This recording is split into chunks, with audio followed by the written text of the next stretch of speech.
Europe 16h-18h, 1, historiquement vôtre. Stéphane Bern et Mathieu Noël. le récit. Nous sommes le 28 juillet 1830 à Paris. Les émeutes font rage. Des barricades formées de calèches renversées, de meubles, de débris de tout genre s'élèvent un peu partout dans les rues. Le drapeau tricolore révolutionnaire a été hissé sur les toits de Notre-Dame. De toutes parts, on entend des cris et ces mots « À bas les Bourbons, vive la République !» Les soldats envoyés par le gouvernement sont submergés par le trop grand nombre d'émeutiers, que dis-je, de révolutionnaires. Un messager est envoyé en urgence au château de Saint-Cloud où se trouve Charles X. Mais il assiste à la messe alors. Le messager reste sur un tabouret jusqu'à la fin de l'office et le roi ne prend même pas la peine d'y répondre. Les courtisans s'étonnent du calme affiché, mais pour ne pas être en reste, affichent la même sérénité. Comme d'habitude, après le dîner, on dresse une table pour jouer aux cartes. Enfin, le duc de Duras, premier gentilhomme de la Chambre, s'approche du roi pour lui annoncer que Paris est perdu. C'en est terminé du règne de Charles X. Charles-Philippe de France, futur Charles X, est le petit-fils de Louis XV. Né en 1757, il grandit dans une cour assombrie par le deuil de ses parents. Lorsque son grand-père meurt à son tour, son frère aîné devient le roi Louis XVI. On raconte que le jour du sacre, le comte d'Artois, qui a tout juste 18 ans, c'est lui, égare sa propre couronne. Élégante et frivole, on le considère déjà comme le trublion de la famille. Charles aime jouer gros et festoyer. Dépensant sans compter, il décide de construire un petit château digne des fêtes qu'il projette d'organiser.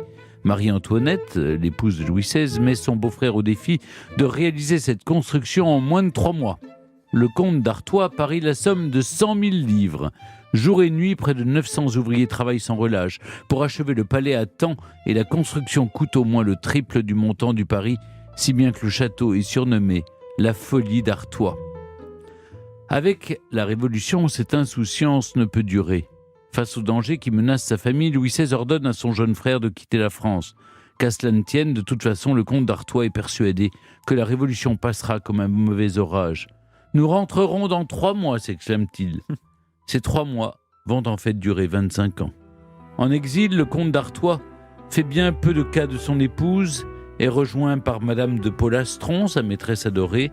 La jeune femme le suit en Allemagne, en Italie, en Angleterre, où, hélas, le climat ne lui réussit pas. Le 26 mars 1804, atteinte de tuberculose, Madame de Polastron est sur le point de rendre l'âme. Artois, désespéré, est à ses côtés. La mourante lève une dernière fois les yeux au ciel. « Une grâce, monseigneur, une grâce.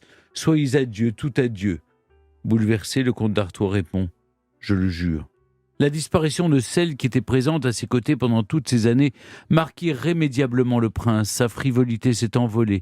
Désormais, il trouvera la paix dans la religion. Le comte d'Artois n'a pas le temps de s'apitoyer sur son sort. Louis XVI a été guillotiné en 1793 et son fils, le petit Louis XVII, est mort en captivité. Désormais, Artois est deuxième sur la liste des successions au trône après son frère, le comte de Provence, qui se présente comme le roi Louis XVIII. En France, l'empire que Napoléon a bâti semble sur le point de s'écrouler. C'est l'occasion pour les 2 Bourbons de reprendre la main. Le comte d'Artois revient en France au nom de son frère qu'il a nommé lieutenant général du royaume.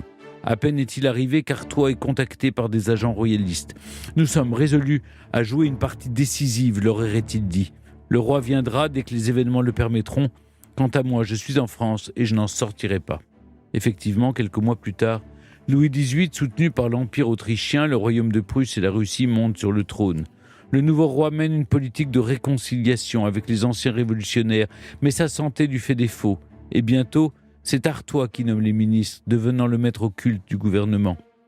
Dans les faubourgs de Paris, on raconte que le roi, devenu impotent, est dévoré de jalousie envers son frère. « On se plaint de mon règne, ce sera bien autre chose sous mon successeur. On ne connaît pas mon frère, on verra », prédit le roi avant de mourir, le 16 septembre 1824, entouré de sa cour.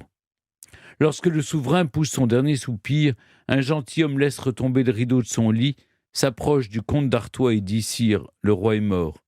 Les membres de la famille qui sont agenouillés autour du lit baisent la main du nouveau roi et celle du souverain défunt, selon l'usage. On ouvre alors la porte à 2 battants de la chambre, tandis qu'on s'écrie en désignant le comte d'Artois devenu Charles X, « Le roi, messieurs ».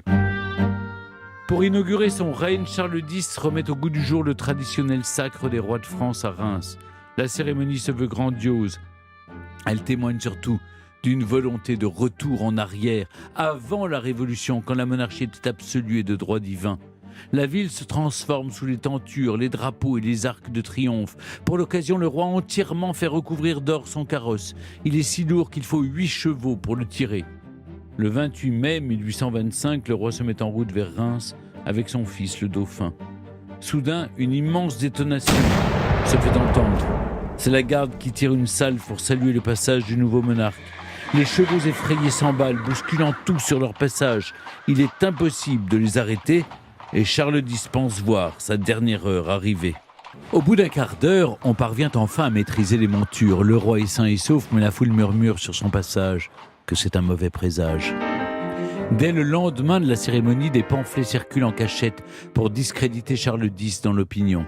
On l'affuble du surnom de la bêtise. Vous avez compris, la bêtise. En 2 mots. En raison de son intransigeance religieuse, du roi des veaux, du roi cruche. En plus de ce sacre qui rappelle un peu trop l'Ancien Régime, Charles X a démarré son règne avec une mesure plus qu'impopulaire. En avril 1825, une loi a été votée pour indemniser la noblesse exilée dont les biens ont été confisqués pendant la Révolution. Le mécontentement gronde. Lors d'une fête organisée au Palais Royal, le roi paraît sur une terrasse. La foule se met à hurler « À bas les ministres, à bas les aristocrates !» Il faut appeler la garde pour disperser les mécontents, mais Charles X ne semble pas prendre l'avertissement au sérieux. En 1830, son attention est tournée vers les élections dont les résultats sont catastrophiques pour son gouvernement. Alors que les ministres devraient se retirer, Charles X les retient auprès de lui et publie 4 ordonnances qui vont précipiter sa chute. 2 d'entre elles s'attaquent à la nouvelle chambre élue, proclamant sa dissolution et fixant la date de nouvelles élections. Le roi abolit aussi la liberté de la presse et rétablit la censure. C'en est trop pour les Parisiens qui se soulèvent le 27 juillet 1830. En seulement quelques journées, surnommées les 3 Glorieuses, les troupes royales sont submergées. Tout s'est passé si rapidement. Charles X n'en revient pas. À regret, il signe le retrait des ordonnances qu'il avait lui-même voulu quelques jours plus tôt, mais ce n'est pas assez. Il doit abdiquer en faveur de son petit-fils, le duc de Bordeaux, et il s'exile en Angleterre. Le jour du départ, ses officiers lui baisent les mains. Nombre d'entre eux brisent leur épée, jurant de ne jamais servir aucun autre souverain. Mais tout ceci ne sert à rien. Le roi déchu ne reviendra plus jamais en France et meurt en exil dans l'actuelle Slovénie. Ultra-catholique, ultra-royaliste, on retiendra que la politique de Charles X a déclenché les 3 Glorieuses. Enfin, pas vraiment glorieuse pour lui, puisqu'en provoquant cette révolution, Charles X est tombé de haut et même tombé du trône.